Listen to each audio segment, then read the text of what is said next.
Hai Tribuners, balik lagi di Tribun Topik. Kali ini ditemenin sama Elin, Tribuners.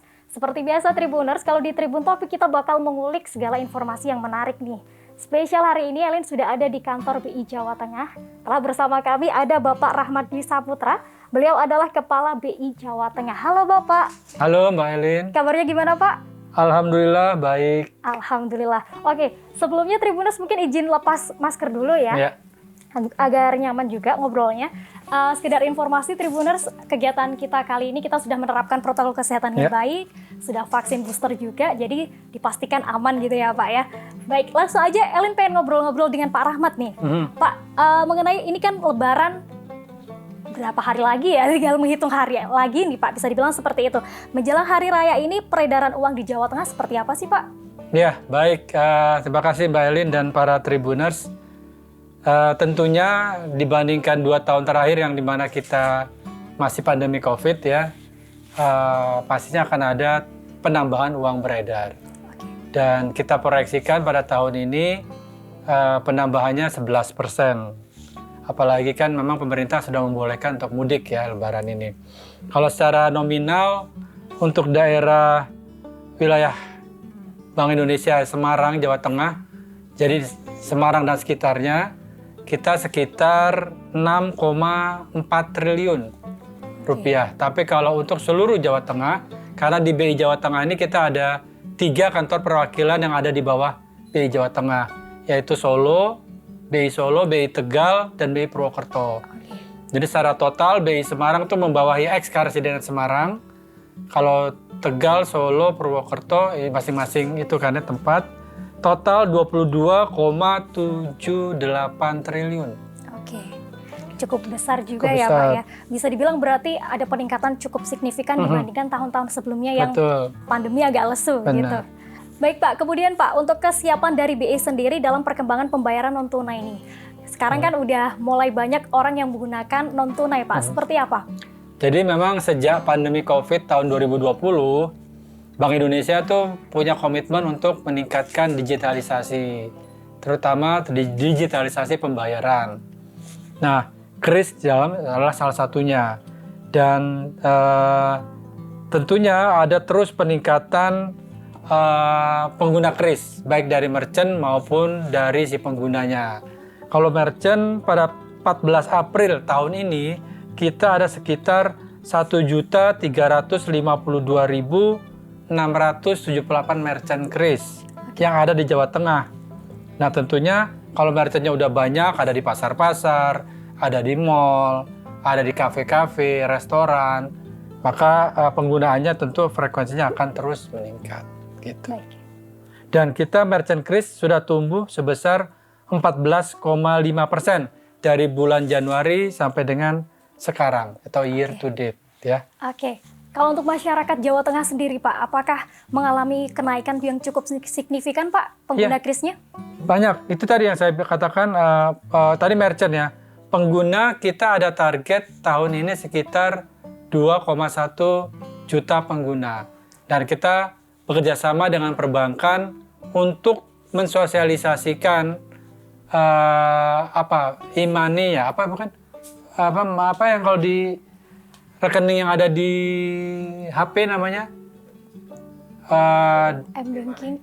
M-Banking ya? M-Banking. Atau e-banking, electronic banking. Bagaimana menggunakan fiturnya? Kalau di contoh Mandiri ada Livin gitu ya. Kan itu ada fitur scan KRIS-nya.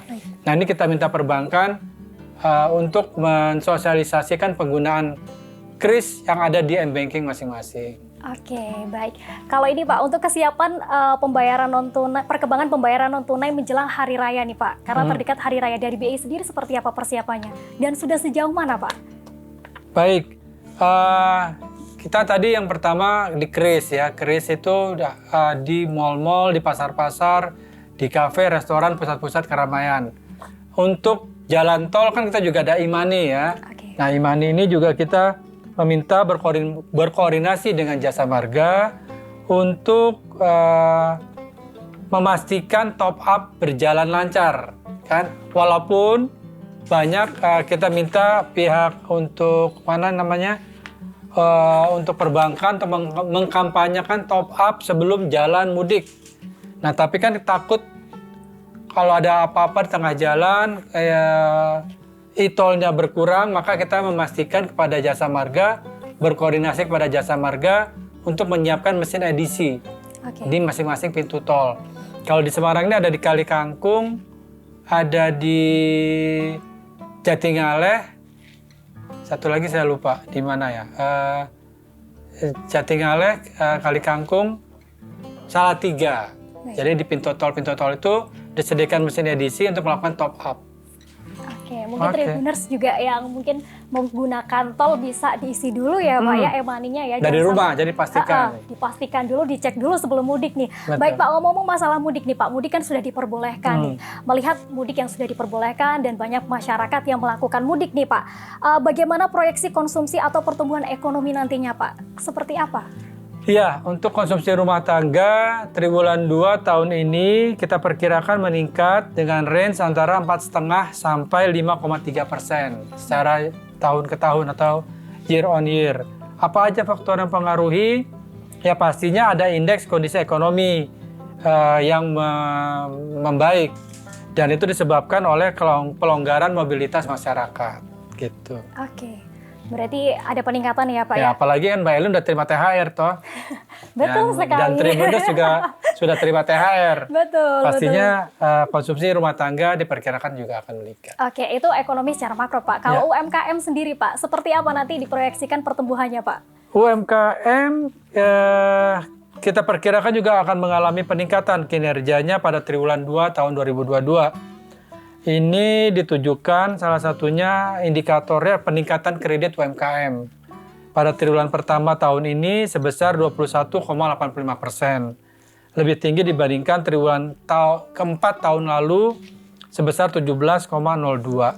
Dan kami juga barusan aja melakukan UMKM Gayeng atau itu setiap tahun kita adakan. UMKM Gayeng itu semacam showcasing UMKM kita di Jawa Tengah, ada di Paragon Mall, kemarin dikunjungi oleh Pak Ganjar Pranowo beserta Ibu Atiko, dan ternyata kalau lihat di IG-nya Pak Ganjar, setiap UMKM yang ada di Mall Paragon tuh mengalami penjualan cukup baik. Jadi sejalan dengan indikator kami yang adanya peningkatan kredit UMKM pada triwulan pertama tahun ini sebesar 21,85%, gitu ya. Nah itu salah satunya didorong oleh kredit modal kerja yang tumbuh sebesar 23,31%. Tahun lalu triwulan 4 hanya 20,03. Gitu. Oke, berarti secara keseluruhan bisa dibilang mengalami kenaikan gitu ya, baik dari perekonomian, kemudian UMKM juga ikut tumbuh untuk tahun ini gitu menjelang Lebaran gitu ya. Dan tambahan informasi kepada Tribuners, UMKM Gayeng tidak hanya di Kota Semarang, tapi ada di Suntec City Singapura dan ada di Burger Hub Antwerp Belgia. Oke, luar Jadi biasa udah sekali. go internasional. Wow, luar biasa sekali ya Tribuners. Itu yang ikut UMKM Semarang saja kah? Seluruh Jawa Tengah. Jadi kita minta tolong Bank Indonesia yang ada di Solo, Tegal, Purwokerto, maupun Dekranasda yang ada di seluruh kabupaten. Oke, biasanya eventnya setiap bulan apa nih Pak? Mungkin Tribuners pengen tahu nih. Mungkin mendekati pertengahan tahun ya, atau antara April, Mei gitulah.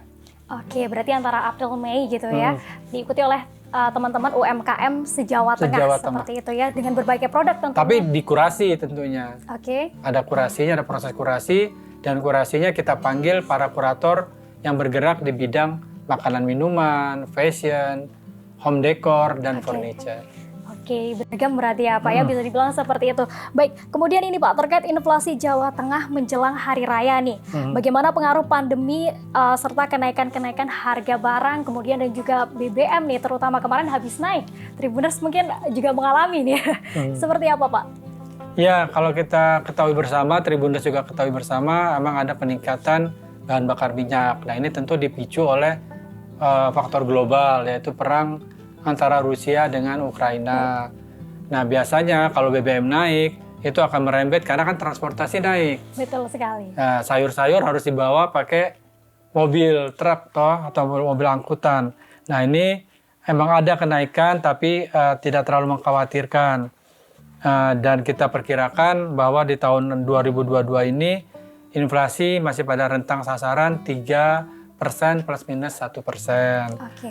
Nah, ada beberapa yang naik harga komoditas di bawang merah, bawang putih, daging sapi, daging ayam, dan telur ayam beras. Oke, seperti biasa mungkin Lebaran ada kenaikan-kenaikan sedikit gitu Karena ya. kan pasti bikin sayur ketupat, Betul, bikin opor ayam. betul sekali. Tingkat konsumtifnya Pasti meningkat. pasti meningkat. Buat Tribuners mungkin biasanya jarang bikin ketupat hari biasa kan Lebaran, pasti harus ada opor ayam, dan lain-lain seperti itu. Baik Pak, menjelang Hari Raya ini terakhir Pak, apa himbauan dari BI kepada masyarakat terkait penggunaan dana THR nih? Boleh disampaikan Pak? Oke. Jadi kepada para Tribuners yang udah terima THR, kami himbau untuk belanja bijak. Belanja bijak itu artinya belanja sesuai kebutuhan. Jangan ngeborong habis gitu ya. Mentang-mentang THR-nya dompetnya masih penuh, kita borong gitu kan. Kalau kita ngeborong satu komunitas tertentu, semua masyarakat juga ikut-ikutan memborong barang itu, ini tentu akan memicu kenaikan harga.